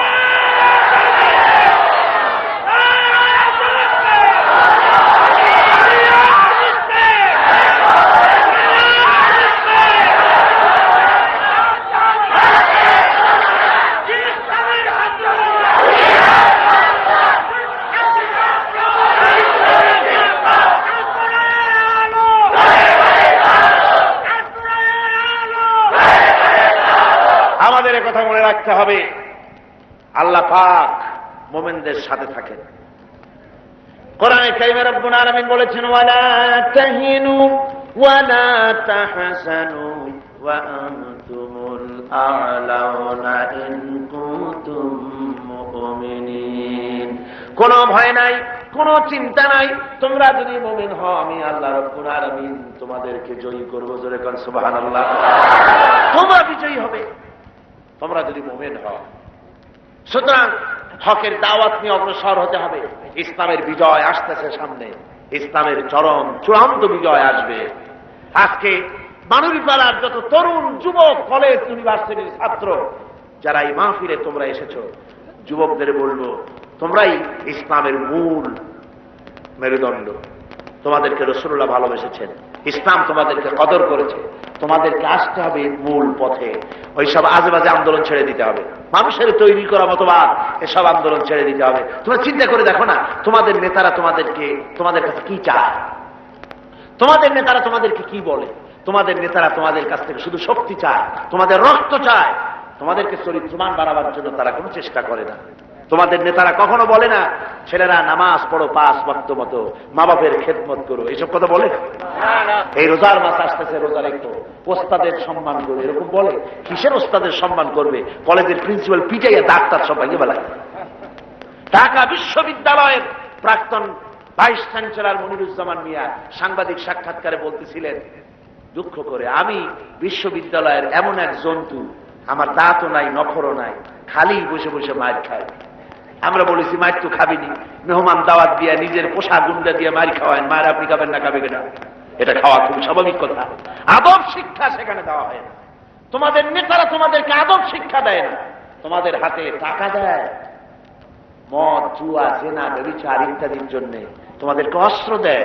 অন্যের সভাপণ্ড করার জন্য, অন্যের দল ভাঙ্গার জন্য এই সব করে। তোমাদেরকে চরিত্রবান বানাবার জন্য তাদের কোনো প্রোগ্রাম নাই। কথা ঠিক কিনা? কথা ঠিক কিনা? এই জন্য যুবকদেরকে, তরুণদেরকে ফিরে আসতে হবে ইসলামের সুশীতল ছায়াতলে। এখানেই শান্তি, এখানেই মুক্তি, এখানেই নাজাত। চলে আসো এই ইসলামের দিকে, এই দাওয়াত নিয়ে ছড়িয়ে পড়ো। আজকে বসনিয়ার উপর অত্যাচার হতেছে, বসনিয়ার মুসলমানরা মার খেতেছে, আলজেরিয়ায় মার খেতেছে, প্যালেস্টাইনে মার খেতেছে। প্যালেস্টাইনের নোম্যান্স ল্যান্ডে, ইসরায়েল আর লুবনান এর মাঝখানে নোম্যান্স ল্যান্ডে প্রায় 500-এর মতো ফিলিস্তিনি মুসলমানেরা কষ্ট পাচ্ছে। মুসলমানেরা বিপদে পড়লে জাতিসংঘ দেখে না, আমেরিকাও দেখে না, ব্রিটিশও দেখে না, কেউ দেখে না। মুসলমান বিপদে পড়েছে, একটা কুত্তা বিড়ালের জীবনের যে দাম আছে মুসলমানদের দাম ওদের কাছে নাই। এইভাবে হ্যাঁ প্রতিপন্ন তারা করতেছে। আজ ভারতে মুসলমান নির্যাতিত, কাশ্মীরে নির্যাতিত, বার্মায় নির্যাতিত, সব জায়গায় মুসলমানদের উপর নির্যাতন চলছে। এই নির্যাতনের পরই ইসলাম প্রতিষ্ঠিত হবে ইনশাআল্লাহ। কোনটা প্রতিষ্ঠিত হবে? ইসলাম প্রতিষ্ঠিত হবে। সেজন্য এই দাওয়াত নিয়ে ঘরে ঘরে পৌঁছে যেতে হবে, ইসলামী আন্দোলনের শরীক হতে হবে। কিন্তু ইসলামী আন্দোলনের শরীক হওয়ার ব্যাপারে অনেকে আবার কয় কি, কয় যে হুজুর কোন ইসলামে যাবো? করে ইসলামের এত দল, কোনটায় যাবো? সেই জন্য কোনটায় যাই না। কি বলেন? বলেন এরকম কোনটায় যাই না, কোনটায় যাবো? বহুত দল। আমি বলি ভাই এটা হলো একটা চালাকি জবাব, এটা একটা চালাকি জবাব। আপনি যখন অসুখ হয় তো ডাক্তারের কাছে যান। বাজারে কি ডাক্তার একজন আছে না কয়েকজন আছে? হোমিওপ্যাথি ডাক্তার আছে, অ্যালোপ্যাথি ডাক্তার আছে, আয়ুর্বেদিক ডাক্তার আছে, হার্বাল ডাক্তার আছে, 4-5 পদের ডাক্তার আছে। একজনে কয় সর্দি হয়েছে, একজনে কয় প্যারাসিটামল খাও, আরেকজনে কয় পাইরালজিন খাও, আরেকজনে কয় মিটসিনা খাও, আরেকজনে কয় সিরাপ খাও, আরেকজনে কয় ট্যাবলেট খাও। আপনি কি রাগ করে বলেন যে ডাক্তাররা এক একজনে এক এক রকমের কথা কয়, আর এত ডাক্তার আমি কোনো ঔষধই খাবো না, না খাইয়ে মরবো, এরকম বলেন না? বুদ্ধি খাটাইয়া এমন একটা ডাক্তারের কাছে যান যার ভালো হাত যশ আছে, এরকম একটা ডাক্তারের কাছেই আপনি চলে যান। ইসলামের অনেকগুলি দল, তাতে আপনার কি হয়েছে? আপনার কাজ দুইটা। আল্লাহ পাক কোরআনে কারিমে বলেছেন আকিমুস সালাত, নামাজ প্রতিষ্ঠা করো। আবার ওই আল্লাহ বলেছেন আকিমুদ্দিন, দিন প্রতিষ্ঠা করো। আকিমুস সালাত যেমন ফরজ, আকিমুদ্দিন তেমন ফরজ, দিনকে প্রতিষ্ঠা করো আল্লাহ বলেছেন। এই দিন প্রতিষ্ঠা করার আন্দোলনে আপনার কাছে দুইটা পথ খোলা। হয় আপনি নিজে একটা আন্দোলন করবেন পারলে, আর না পারলে যেটা আছে সেটার সাথে শরীক হবেন। কথা বুঝতে পেরেছেন? আপনার কাছে বুঝতে হবে কোন আন্দোলনটা সঠিক, কোনটার সাথে গেলে কাজ করলে আপনি একটা আধুনিক স্টেট পরিচালনা করার মতো দক্ষ জনশক্তি তৈরি করে কারা, সেগুলো বুঝে শুনে তাদের সাথে গিয়ে শরীক হয়ে ইসলামী আন্দোলন করতে হবে। ওই কথা বলে পার পাওয়া যাবে না যে ইসলামী আন্দোলন অনেকগুলি, সেই জন্য আমি কোনোটা করবো না, এইটা বলা যাবে না। হকের দাওয়াত, ইসলামের এই দাওয়াত পৌঁছে দিতে হবে। আর চতুর্থ নম্বরের শর্ত হচ্ছে সবর ইখতিয়ার করতে হবে। কি করতে হবে? সবরের কথা কেন বলা হচ্ছে? সবরের কথা এই জন্য বলা হতেছে, দ্বীনের দাওয়াত এমন এক জিনিস, এই দাওয়াত দিতে গেলে বিপদ আসবে, মুসিবত আসবে, এটাই স্বাভাবিক। দুনিয়ার কোন পয়গম্বর দ্বীনের দাওয়াত দিতে গিয়ে মুসিবতে পড়ে নাই, এমনটি হয়নি। এই পৃথিবীর মুখে আল্লাহ রাব্বুল আলামিন বলেন, ইয়া হাসরাতান আলাল ইবাদ, বান্দার উপরে আফসোস, এমন একজন পয়গম্বর দুনিয়ায় পাঠাই নাই যার সঙ্গে ঠাট্টা করে নাই, লোকেরা বিদ্রুপ করে নাই, পাগল বলে নাই, মারধর করে নাই। যারে পাঠাইছি তার উপরেই অত্যাচার হয়েছে। সুতরাং নবীদের উপরে অত্যাচার হয়েছে, সাহাবায়ে কিরামদের উপরে অত্যাচার হয়েছে। অত্যাচার হতে হতে নবীরা এবং তার সাথী সঙ্গীরা বলেছেন মাতা নাসরুল্লাহ। ওই মাঝখানে কে দাঁড়ালো? ওই জায়গাটায় প্রায় লক্ষ্য করতেছি দাঁড়ায় বসে, এটা তো খুবই অন্যায়। মাহফিলের ভিতরে কোরআনে কারিমের আলোচনা হচ্ছে, দাঁড়ানো ওঠা বসা করা এগুলি খুবই বেয়াদবি। আপনারা কি বেয়াদবি করবেন নাকি? বেয়াদবি কাউকে করতে দিয়েন না। যে যেখানে দাঁড়ায় আস্তে আপনি সেখানে বসায় দেন, যাতে কেউ বেয়াদবি করার দুঃসাহস পোষণ না করে। ভাইরা আমার, সবর ইখতিয়ার করতে হবে। বিপদ মুসিবত আসবেই, এটা এমন একটা পথ, এ পথে চলতে গেলে বিপদ আসবে। সাহাবায়ে কেরামরা অত্যাচারিত হয়েছে, স্বয়ং আল্লাহর নবী অত্যাচারিত হয়েছেন। কাজী মায়ের ধর আসবে না এরকম কোন পথ নাই। আপনি বলবেন, অনেক জায়গায় গেলে বলে হুজুর এরকম ছোট্ট একটা দোয়া শিক্ষা করে দেন, যেই দোয়াটা পড়লি বেহেশতে চলে যাওয়া যায়। বলি ভাই, রাসূলুল্লাহ এবং বেহেশতে যাওয়ার জন্য কোন সূরা বলি আবিষ্কার করেন নাই যে সেই সূরা পথে বেহেশতে যাওয়া যাবে, এরকম কোন পথ নাই। পথটা হচ্ছে সাবলীল, পথটা খুব সোজা। এই পথ তৈরি করেছেন, নির্মাণ করেছেন পয়গম্বরেরা, সাহাবায়ে কেরাম এই পথে চলেছেন। ওই পথটাই হচ্ছে ইসলামের পথ। আর এ পথে আপনাকে আন্দোলন করতে গেলে আপনাকে মুসিবত আসবে, আপনার উপরে কষ্ট আসবে, বিপদ আসবে। হযরতে বেলালের কষ্ট, হযরতে খাব্বাবের কষ্ট, খোবাইবের কষ্ট ভুলে গেলে হবে না। হযরতে খাব্বাবকে খুঁটির সাথে বেঁধেছে, আর চতুর্দিক থেকে তীর তরবারি তার উপরে নিক্ষিপ্ত হয়েছে। আর এক পর্যায়ে নেতা বলছে, থামো, ওকে আর বেরো না, আমি একটু কথা বলি। নেতা বলতেছে, খাব্বাব, তোমাকে এই জায়গা থেকে একটা শর্তে ছেড়ে দিতে পারি, তোমাকে ছাড়ার পরে এইখানে মুহাম্মদ সাল্লাল্লাহু আলাইহি ওয়াসাল্লামকে এনে তাকে মারবো, তার উপর অত্যাচার করবো, তাতে যদি তুমি রাজি হও তাহলে তোমাকে ছেড়ে দেওয়া যেতে পারে। এতক্ষণ ধরে যিনি অস্ত্রের আঘাত সহ্য করতেছিলেন, তিনি কথার আঘাত সহ্য করতে পারলেন না। তিনি বললেন, ও কাফির বেঈমানেরা, শোনো, তোমাদের অপবিত্র হাত দিয়ে রাসূলের গায়ে অস্ত্র মারা তো দূরের কথা, তোমাদের নাপাক হাত দিয়ে আল্লাহর নবীর গায়ে যদি একটা ফুলও নিক্ষেপ করো তাহলে আমি তা বরদাস্ত করব না। কাফেররা তীর মারা শুরু করে দিল, তরবারি মারতেছে, বল্লম মারতেছে, গোশত কেটে কেটে পড়ে যাচ্ছে। হযরতে খাব্বাব তখন তিনি মাথা নিচু করে আল্লাহর দরবারে বলতেছেন, রব্বুল আলামিন, হায়াত তো ফুরিয়ে বোধহয় গেল, আমার মনে হয় এখন আমি শহীদ হয়ে যাব, কিন্তু আমার মন বলে যদি আমি 2 রাকাত নামাজ পড়ে তোমার সেজদা দিতে পারতাম, জীবনটা বড় খুশি হতো, আরাম পাইতাম। কিন্তু আমি তো বাধা, আমি তো সেজদা করতে পারবো না। তবে তোমার কাবা শরীফ আমার সামনে, আমি মাথা নিচু করে দিলাম বাঁধা অবস্থায়। আমার এই বাঁধা অবস্থায় মাথা নিচু করাটাকে আমার জীবনের শেষ সেজদা হিসেবে তুমি ধরে নিও। কাফেররা বুঝতে পেরেন, হযরত খাব্বাবের মাথাকে ঘুরায় দিলেন অন্যদিকে। সঙ্গে সঙ্গে হযরত খাব্বাব পড়লেন, ফাআইনামা তুওয়াল্লু ফাতাম্মা ওয়াজহুল্লাহ। যেদিকেই মুখ ঘুরাও না কেন সেদিকেই আল্লাহ, আল্লাহ ছাড়া কোনো দিক নাই, সব দিকেই আল্লাহ আছেন। এভাবে করে কষ্ট দেওয়া হয়েছে সাহাবীদের, আল্লাহর নবীকে কষ্ট দেওয়া হয়েছে, দান্দার মুবারক শহীদ করেছেন, তায়েবের ময়দানে রক্ত ছড়িয়েছেন। এগুলির বিনিময় মদিনা মুনাওয়ারায় ইসলামী রাষ্ট্র কায়েম হয়েছে, নবীজি প্রেসিডেন্ট হয়েছেন, আর কোরআনের সংবিধান চালু করে দিলেন। চুরি বন্ধ হলো, ডাকাতি বন্ধ হলো, জিনা ব্যভিচার বন্ধ হয়ে গিয়ে সুখী সমৃদ্ধশালী স্থিতিশীল একটা দেশ তৈরি হয়ে গেল। নবীজি বললেন, খায়রুল কুরুনি কারনি, সর্বশ্রেষ্ঠ যুগ হচ্ছে আমার যুগ, আমার যুগই শ্রেষ্ঠ যুগ। যে যুগে চুরি নাই, ডাকাতি নাই, জেনা নাই, ব্যভিচার নাই, সুন্দর শোষণ মুক্ত একটি দেশ তৈরি হলো। আমি তাই যুবকদের বলবো, শিক্ষিত লোকদেরকে বলবো, শিক্ষকদের বলবো, সব শ্রেণীর লোক, পেশাজীবী লোকদেরকে বলতে চাই, দুনিয়ার কোন মতবাদ দিয়ে পৃথিবীতে শান্তি আসে না, পুঁজিবাদ শান্তি দিতে পারে নাই।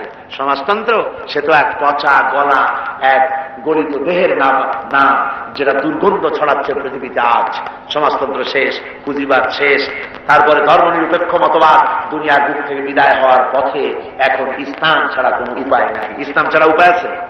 যারা বলেন উপায় আছে, বিশ্বাস করুন, ইসলাম শুধু আপনার নামাজ, রোজা, হজ, যাকাতের জন্য আসে নাই। আপনারা বুঝেন না কেন এই জিনিসটা, যে ইসলাম যদি শুধু দাড়ির কথাই বলবে, শুধু টুপির কথাই বলবে, শুধু কদু খাওয়ার কথা বলবে, শুধু সুরমা লাগাবার কথা বলবে, শুধু 5 ওয়াক্ত নামাজের কথা বলবে, তাহলে নবীরা মার খাবেন কেন?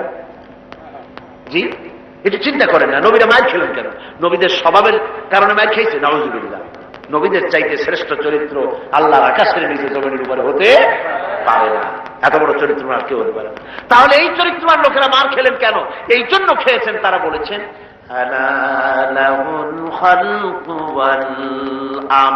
সৃষ্টি যার, আইন চলবে। এই গোটা পৃথিবী আর এই মানব মন্ডলী কার সৃষ্টি? সরে সরে চিল্লায় বলুন, এই পৃথিবী আর এই মানুষগুলি কার সৃষ্টি? আকাশ কার সৃষ্টি? বাতাস কার সৃষ্টি? সব আল্লাহ। আইন চলবে, সে আইন এখানে সব। বুঝতে চেষ্টা করো, না বুঝে অনেকে বলে ধর্মের ভিতরে, ধর্মীয় জনসভায়, ধর্মীয় মাহফিলে, মসজিদে রাজনীতি করতে দেওয়া হবে না, এরকম বলে না? খুব বলে। লাগে কি যখন বলে, তারা মনে হয় যেন বাংলাদেশ ওদের শ্বশুর বাড়ি, আর আমরা যারা ইসলামের রাজনীতির কথা বলি, আমরা এদেশে ঘরজামাই হয়ে বাস করি, এরকম মনে হয়। ব্যাপারটি তা না। কোরআনে কারীমের মধ্যে আল্লাহ রাব্বুল আলামিন সব বলে দিয়েছেন। অর্থনীতি আছে, এর মধ্যে রাজনীতি আছে, এর মধ্যে সমাজনীতি আছে, সব আল্লাহ বলে দিয়েছেন। তিবিয়ানান লিকুল্লি শাই। আল্লাহ পাক পরিষ্কার করে বলছেন, ফামান তাবিয়া হুদায়া ফালা খাউফুন আলাইহিম ওয়ালা হুম ইয়াহজানুন। এই কোরআনের আইন যারা মেনে চলবে, আল্লাহ পাক বলেন এই কোরআনের শাসন যারা মেনে চলবে, ফালা খাউফুন আলাইহিম, ওদের জন্য কোনো ভয় নাই, ওদের জন্য কোনো চিন্তা নাই। কিসের ভয় নাই? কোরআনের শাসন যেখানে চালু হবে, চুরির ভয়, ডাকাতির ভয়, জেনার ভয়, হত্যার ভয়, দর্শনের ভয় থাকবে না। ওয়ালা হুম ইয়াহজানুন, কোনো চিন্তাও থাকবে না। ওই সমাজনীতিতে খাওয়া পড়া, শিক্ষা, চিকিৎসা, বাসস্থানের চিন্তাও থাকবে না। মানুষেরা শোষণ মুক্ত একটি সুন্দর পৃথিবী তারা লাভ করতে পারবে, যেখানে কোনো শোষণ থাকবে না, যদি কোরআনের আইন চালু হয়ে যায়। এই আইনটা মানুষের তৈরি না, এই আইনের কিতাব কার? এটা বিশ্বাস করুন, কোরআন পড়ুন, কোরআন বুঝুন। একথা চিন্তা করবেন না যে কোরআন শুধু মৌলভী সাহেবদের। আপনার কোরআন আপনি পড়েন, কেউ নিষেধ করে না। আপনি পড়েন, আপনি বোঝেন, আছে কিনা দেখুন। অন্যের মুখে ঝাল খাবেন কেন? আপনার মুখে তো একটা জিহ্বা আছে, নিজে টেস্ট করুন। ঝাল না টক না মিষ্টি, আপনি নিজে টেস্ট করুন। কোরআনের রাজনীতি আছে কি নাই? অন্য কোন মেয়ে লোক কি বললো, কোন পুরুষ লোক কি বললো, তাতে আপনার দরকার কি? আপনি নিজে পড়েন, কোরআন বুঝুন। এর মধ্যে সব আল্লাহ বলে দিয়েছেন, সব কথা খুলে খুলে বলেছেন। কোরআনের কথা যদি আমল করি, আল্লাহ বরকত দিবেন। কোরআনের শাসন যদি বাংলাদেশে কায়েম হয়, শোনেন আল্লাহ কি বলছেন। আল্লাহ রাব্বুল আলামিন বলছেন, ওয়ালাউ আন্না আহলাল কুরা আমানু ওয়াত্তাকাউ লাফাতাহনা আলাইহিম বারাকাতিম মিনাস সামাই ওয়াল আরদ। জনপদের লোকেরা, দেশের লোকেরা যদি আমার উপর ঈমান আনে আর আমাকে ভয় করার নীতি যদি অবলম্বন করে চলে, আল্লাহ রাব্বুল আলামিন বলেন, তাহলে ওই দেশের মানুষের জন্য আমি আকাশ আর জমিনের সব বরকতের দরজা খুলে দেব। সমস্ত বরকতের দরজা খুলে দেব। আকাশ থেকে খাদ্য নাজিল হবে, জমিন তার খাদ্যের দুয়ার খুলে দেবে। নদীতে মাছের অভাব হবে না, গাছে ফলের অভাব হবে না, আমি দেব। কে দেবে?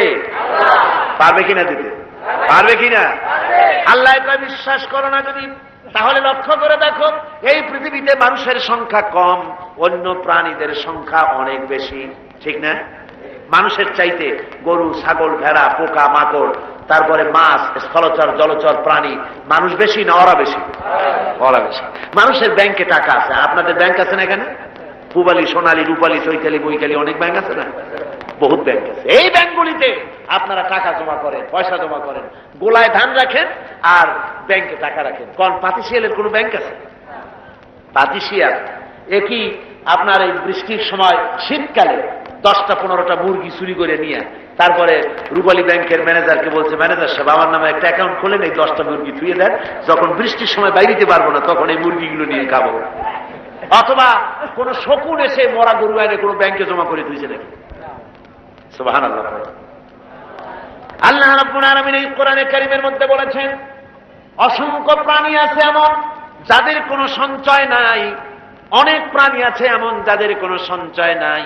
সকাল বেলায় কোটি কোটি পাখি, কোটি কোটি মাছ, কোটি কোটি প্রাণী খালি পেটে সকাল বেলায় বেরিয়ে যায়, আর সন্ধ্যা বেলায় সকলের পেট ভরে আমি আল্লাহ রাব্বুল আলামিন তাদের বাসায় ফিরাইয়া দেই। সুবহানাল্লাহ। কেউ খালি পেটে বেরে না, কেউ খালি পেটে বেরে না, সকলের পেট ভরে যায়। কোরআনে কারীমে রব্বুল আলামিন বলেছেন, ওয়া মা মিন দাব্বাতিন ফিল আরদি ইল্লা আলাল্লাহি রিজকুহা। এই পৃথিবীর বুকে বিচরণশীল জীব এমন নাই যার রিজকের দায়িত্ব আমি আল্লাহ আমার নিজ হাতে গ্রহণ করি নাই। সকলে রিজকের চাবিকাঠি আমার হাতে, পর্যাপ্ত পরিমাণে আমি রিজক আদা করে থাকি, রিজক দান করে থাকি। সুতরাং চিন্তার কোনো কারণ নাই। আল্লাহ পাকের দ্বীন কায়েমের সংগ্রামে যদি অগ্রসর হই, আল্লাহর রহমত আসবে। আজ ইসলামী আন্দোলন করার কারণে বাতিলরা সব এক হয়ে গেছে। ইসলামী আন্দোলনের বিরুদ্ধে বাতিলরা কি করছে? এক হয়ে গেছে। রাসূলের কথা অনুযায়ী রাসূল বলেছেন, আল কুফরু মিল্লাতুন ওয়াহিদা, কাফেররা আসলে এক জাত। দুনিয়ায় সব জায়গায় নিজেদের মধ্যে হাজারো ঝগড়া আছে, বিবাদ আছে, কিন্তু ইসলামরে মারা লাগবে, মুসলমান মারা লাগবে, তখন সব কি হয়ে যায়? এক হয়ে যায়, সব এক হয়ে যায়। আজকে সব এক হয়ে কলেজে, বিশ্ববিদ্যালয়, দেশে বিদেশে সব জায়গায় সকল ইসলাম বিরোধী শক্তি ঐক্যবদ্ধ হয়ে ইসলামকে ধ্বংস করার জন্য হাজারো প্রচেষ্টা চালাচ্ছে, কিন্তু ইসলাম ধ্বংস হবে না। হবে? ইসলাম ধ্বংস হবে?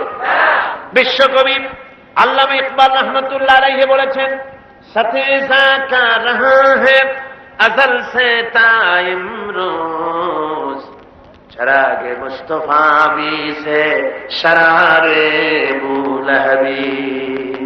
সেই আবহমান কাল থেকে আবু লাহাবের স্ফুলিঙ্গের সাথে, অগ্নি স্ফুলিঙ্গের সাথে মুস্তফা আরবি সাল্লাল্লাহু আলাইহি ওয়াসাল্লামের দ্বীপ শিখার সংঘর্ষ চলে এসেছে। এ পর্যন্ত চলবে কিয়ামত পর্যন্ত। এই সংঘর্ষে আবু জেহেল আবু লাহাবের অগ্নি স্ফুলিঙ্গ নির্বাপিত হয়ে যাবে, জ্বলতে থাকবে মুস্তফা সাল্লাল্লাহু আলাইহি ওয়াসাল্লামের চেরাগ জ্বলতে থাকবে। এছাড়া কেউ নিভাতে পারবে না। আজ ইউরোপে যান, আমেরিকা যান, সর্বত্রই ইসলামের জোর আওয়াজ চলতেছে। গত আগস্ট, সেপ্টেম্বর, অক্টোবর 3 মাস আমি আমেরিকা, ইউরোপ সফর করে এসেছি। 3 মাস সেখানে ছিলাম। এই 3 মাস সফর করতে গিয়ে আগেও দেখেছি, এখনো দেখছি, ইসলামের আন্দোলন, ইসলামকে জানার জন্য, বোঝার জন্য মানুষের চাহিদা আগের থেকে অনেক বেশি বেশি তাদের মধ্যে দেখা গিয়েছে। আলহামদুলিল্লাহ। সেই লন্ডন শহরে আজ থেকে 90 বছর আগে মসজিদ ছিল মাত্র একটি, সেই লন্ডন শহরে এখন মসজিদ প্রায় 1000-এর কাছাকাছি। গোটা ইংল্যান্ডে কয়েক হাজার মসজিদ আর 3টা টাইটেল মাদ্রাসা চালু হয়েছে। ইংল্যান্ডে 3টা টাইটেল মাদ্রাসা, কলেজ, হাই স্কুল আর কিন্ডারগার্টেন স্কুল, যা মুসলমানরা চালাচ্ছে, তার সংখ্যা 30টি। হেফজখানা আছে বহু। কোরআনের আওয়াজ, ইসলামের আওয়াজ। যে দেশে কাফেরদের দেশ, সেইখানে কোরআনের বুলবালা হচ্ছে, ইসলামের আন্দোলন চলতেছে, ইসলামের আওয়াজ চলতেছে। আমেরিকাও একই অবস্থা। তারা দেখতেছে যে শান্তি নাই, মানুষের তৈরি করা মতবাদে কোনো শান্তি নাই, বরং অশান্তি আরো বাড়ে, অশান্তি জনমের মতো বাড়ে। চরিত্র কোথায় চলে গেছে আজ? রব্বুল আলামিন, চোখ তোমার এক বিরাট নিয়ামত। আমাদেরকে তুমি দান করেছো, চক্ষু দান করেছো, কিডনি দান করেছো, হার্ট দান করেছো, আমাদের কত কিছু নিয়ামত এই শরীরে দান করেছো, যার কোনো শুকর আদায় করা সম্ভব না আমাদের জন্য। আল্লাহ, তোমার কাছে দাবি করি, জন্মের পরে যে সমস্ত জিনিস তুমি আমাদের সাথে দিয়েছো, আমাদের শরীরে দিয়েছো, মৃত্যুর আগে এর একটা নিয়ামতও তুমি ছিনাইয়া নিও না। হে আল্লাহ রব্বুল আলামিন, এমন রোগ আমাদের দিও না যাতে চোখ নষ্ট হয়ে যায়, এমন রোগ দিও না যাতে কিডনি নষ্ট হয়ে যায়, এমন রোগ দিও না যাতে হার্টের বাল্ব নষ্ট হয়ে যায়। আল্লাহ, মৃত্যু পর্যন্ত চোখ দুটো খোলা রেখো, যাতে তোমার কোরআন দেখতে পারি, যাতে তোমার এই সুন্দর পৃথিবী দেখতে পারি। আল্লাহ, তুমি দয়া করে মেহেরবানি করে আমাদের চোখগুলি সুন্দর রেখো, ভালো রেখো। আমাদের বন্ধু বান্ধবের ভিতরে যাদের চোখ নষ্ট হয়ে গিয়েছে, আল্লাহ তুমি দয়া করে তাদের দৃষ্টিশক্তি ফিরায় দাও, দ্বীনের খেদমত করার তৌফিক তাদেরকে দান করে দাও। আয় আল্লাহ, যাদের যত রকমের রোগ আছে, তোমার কাছে শেফা কামনা করি, দয়া করে তুমি আমাদের সেবা দিয়ে দাও। কয়েক সেকেন্ড সময় আমি ছেড়ে দিলাম আপনাদের কাছে। আপনারা নিজেদের মনের কথা আল্লাহর কাছে এবার নিজেরাই যার যা বলা আছে মাথাটা নিচু করে, চক্ষুটা বন্ধ করে, নিতান্ত গোলামের মতো প্রভুর কাছে, মহান মালিকের কাছে যার যার মনের কথা সরাসরি আল্লাহর কাছে বলে। আয় আল্লাহ, মনে মনে কে কি চায় তুমি জানো। আলিমুল বিজাতিস সুদূর, তুমি মনে মনে যে যা চাইলো, আল্লাহ তুমি শাহনশাহ, বিশাল আকাশের মালিক তুমি। আল্লাহ, তুমি দয়া করে যে যা চাইলো প্রত্যেকের ঝুলি তোমার রহমত দিয়ে ভরে দাও। আল্লাহ, আল্লাহ আরেকটা দোয়া করি, এই সময় আমরা একেবারে অন্তর দিয়ে বিশ্বাস করতেছি, নিশ্চয়ই তুমি আমাদের দোয়া কবুল করবে। এই পরিপূর্ণ বিশ্বাস নিয়ে এই মুহূর্তে দোয়া করছি। আল্লাহ, রাজশাহীর জন্য দোয়া করতেছি। আল্লাহ, ইসলামের সমস্ত বিরোধী শক্তিগুলি ঐক্যবদ্ধ হয়ে বিশ্ববিদ্যালয়, কলেজে যে ছাত্র গোষ্ঠী ইসলামের কথা বলে, তাদের উপরে সব ঝাঁপায় পড়েছে। আল্লাহ, গতকাল 2টি সোনার টুকরা ছেলেকে তারা শেষ করে দিয়েছে। রবিউল মুস্তাফিজ, আল্লাহ ওদেরকে শাহাদাত তুমি মঞ্জুর করো। আল্লাহ, ইসলামী ছাত্র শিবিরকে কবুল করো। আল্লাহ, ওদের রক্ত হাত যেন ঝরে না। আল্লাহ, আয় আল্লাহ, রাজশাহীতে বন্যা হয় না আর মতো হিংস্র জন্তুর মতো সব এক হয়ে ইসলামের এই আন্দোলনের প্রতি তারা ঝাঁপায় পড়েছে। আল্লাহ, আয় আল্লাহ, যত জায়গায় ইসলামের শত্রুরা এক হয়ে এবং ইসলামী আন্দোলনকে ঘায়েল করার জন্য লেগে গেছে, তাদের মোকাবেলায় তুমি তো যথেষ্ট। আল্লাহ, আল্লাহ তোমার কাছে আশ্রয় চাই। আল্লাহুম্মা ইন্না নাজআলুকা ফী নুহুরিহিম ওয়া নাউযু বিকা মিন শুরুরিহিম। আয় আল্লাহ, ওদের সারা রাত থেকে তুমি দয়া করে ইসলামী আন্দোলনকে বাঁচাও, ইসলামের এই কচি কাঁচা সোনার টুকরা ছেলেগুলিকে বাঁচাও। আল্লাহ তুমি দয়া করে মেহেরবানি করো। আজকের এই পবিত্র রাতে তোমার কাছে মদত কামনা করি, তোমার কাছে সাহায্য কামনা করি। আল্লাহ তোমার রহমতের নজর দিয়ে এদের দিকে তাকাও। আল্লাহ কলেজ ইউনিভার্সিটিতে ওরা ছাড়া কে কথা বলে ইসলামের জন্য? আল্লাহ তুমি কও, ওরা ছাড়া কে কথা বলে? ওরা ছাড়া কে ইসলামের সবাইকে মিছিল করে? তুমি বলো আল্লাহ। আল্লাহ এই ছেলেগুলির জন্য বাইরে না আল্লাহ। আয় আল্লাহ বাতিলকে সংযত করে দাও, সন্ত্রাসীদেরকে সংযত করে দাও। আয় আল্লাহ সন্ত্রাসীদেরকে সংযত করে দাও আল্লাহ।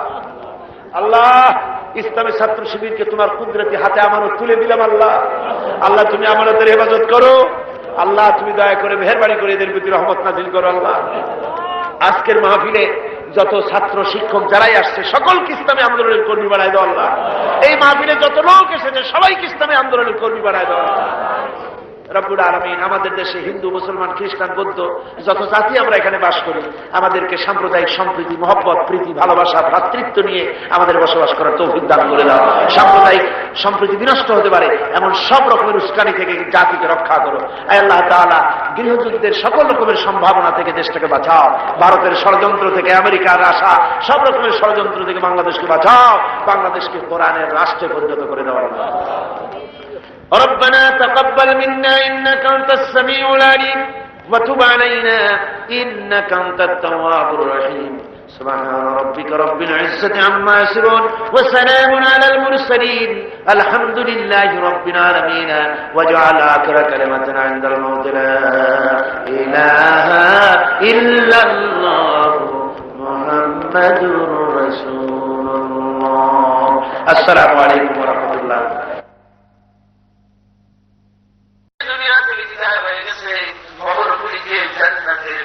পরিণত করে দাও। কামা রব্বায়ানি সগীরা পড়ে সবাই। রব্বির হামহুমা কামা থাকতে পারি, জুয়ারি থাকতে পারি, কত রকমের গুনাহগার এই মাহফিলে থাকতে পারে, থাকা স্বাভাবিক। হায় আল্লাহ, কিন্তু আমরা জানি এই মাহফিলের ভিতরে আল্লাহ আর ওলিরাও আছে, আমার আছে হাফেজে কোরআন আছে আল্লাহ। আমরা জানি ধান যারা বিক্রি করে, ভালো ধানের ভিতরে চিটাগুলিও বিক্রি হয়ে যায়। বেগুন যারা বিক্রি করে, বিক্রি করতে করতে ভালো বেগুনের সাথে পোকা বেগুন গুলিও বিক্রি হয়ে যায়। আয় আল্লাহ, আজকের মাহফিলে আমরা যত গুনাহগার আছি তোমার ওলিদেরকে নিয়ে আলে ওলামা নিয়ে আমরা হাত তুলেছি আল্লাহ। তুমি দয়া করে মেহেরবানি করে সকলের সাথে আমাদের গুনাহগার গুলিও তুমি কবুল করে নাও। রব্বুল আলামিন কিয়ামতের দিন জাহান্নামের আগুন 3000 বছর বসে তোকে কত কাফির মারা লেগেছে, কত অবিশ্বাসীরা লেগেছে, তাইফে পাথর মেরেছে, ওহদে কাফেররা বড় শহীদ করেছে। আমরা নবীকে দেখি নাই 3000 বছর বসে পরে 1400 বছর পরে 3000 মাইল দূরে বাংলার জমিনে আমরা এসেছি, নবীর নাম শুনেছি, নবীকে দেখি নাই। আল্লাহ তুমি মেহেরবানি করে তামাম জিন্দেগির ভিতরে অন্তত একটা রাতে তুমি পাকের সঙ্গে আমাদের খাবের জিয়ারত নসিব করে দিও। আর আমরা যাদের হজ করে নাই, হজে যাওয়ার জন্য দিলে বড় আশা আছে, গরিব মানুষ যাইতে পারে না। প্রতি বছর মানুষ যখন হজে যায়, গরিবরা হাসির কাছে গিয়ে বলে বলে ভাই মদিনায় তো যাইতে পারলাম না, তুমি যখন মদিনায় যাবে রাসূলুল্লাহ সাল্লাল্লাহু আবার সালামটা বলে দিও। আয় আল্লাহ, এই ধরনের যত গরিব মানুষ আছে হজ করতে যেতে চায়, আল্লাহ তুমি দয়া করে তাদের সকলকে হজ করার তৌফিক দিয়ে দিও। তামাম পৃথিবীর বুকে মুসলমানেরা দারুণ নির্যাতনের মধ্যে আছে, আল্লাহ তুমি দয়া করে মেহেরবানি করে বসনিয়ার মুসলমানদের সাহারা হয়ে যাও। আল্লাহ ভারতের কাফের সরকারের হাত থেকে মুসলমানদের বাঁচাও।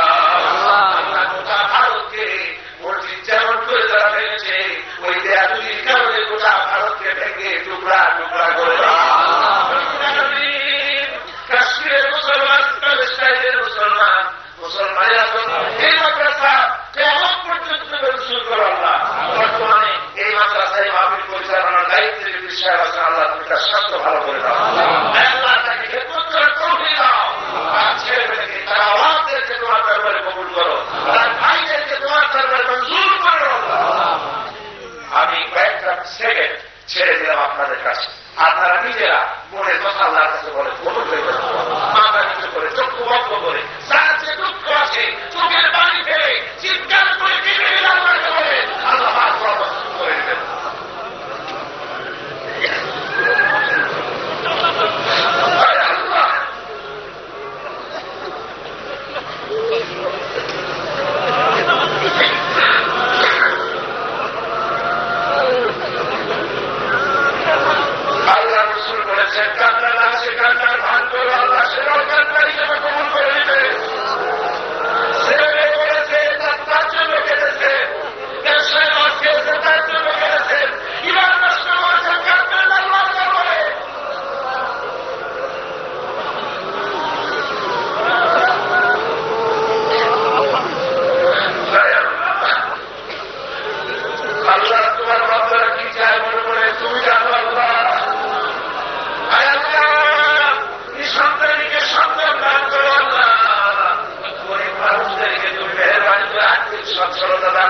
সমস্ত রোগীদের রোগ মাফ করে দাও।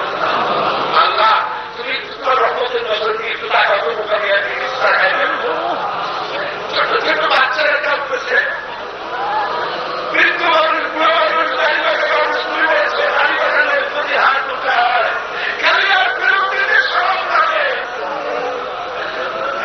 বুড়ো মানুষ কাঁদতেছে, আরে বাবা কাঁদতেছে। তুমি কাউকে মারুক করো বাংলাদেশে যারা ইসলামের আন্দোলন করে, ছাত্রদের মাঝে, যুবকদের মাঝে যারা ইসলামের আন্দোলন করে, আল্লাহ ইসলামের কথা যারা বলে সকলকে কবুল করেন না।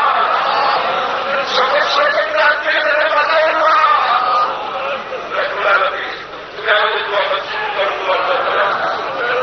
আমাদের দোয়া কবুল করো না। আপনাদের এই পবিত্র নাজাতের মধ্যে আমি আপনাদের হাতের ছোট্ট ভাই, আমি আপনাদের কাছে দোয়া চাই। একটা মারাত্মক ওষুধ আমার মধ্যে কাজ করে, দোয়া করেন এই ওষুধটা যেন কোরআনে কারীমের খেদমতের জন্য বাধা বা অন্তরায় হয়ে না দাঁড়ায়।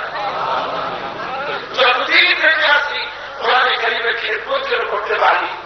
এই জন্য যে কণ্ঠস্বর দরকার, এই জন্য যে স্বাস্থ্য দরকার, আল্লাহ তার জন্য দয়া করে তার গোলামকে দান করে দেন।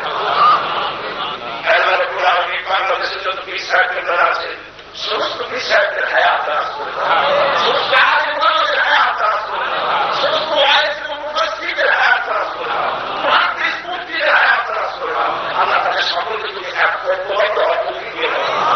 আল্লাহ আলেমদেরকে পীর সাহেবদেরকে এক হওয়ার তৌফিক দান করে দাও। তারা তুমি এক হয়ে গোটা জাতিকে সহিহ রাস্তায় রেখে দেওয়ার তৌফিক দিয়ে দাও। রব্বুল আলামিন আজকে এই কথা তুমি দয়া করে ফেরত দিও না।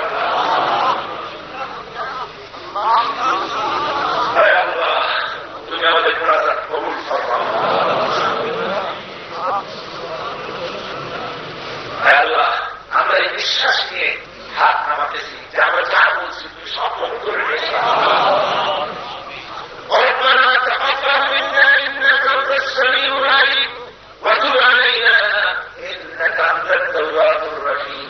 سبحان ربك رب العزة عما يصفون وسلام على المرسلين الحمد لله رب العالمين. واجعل آخر كلمة عند الموت لا إله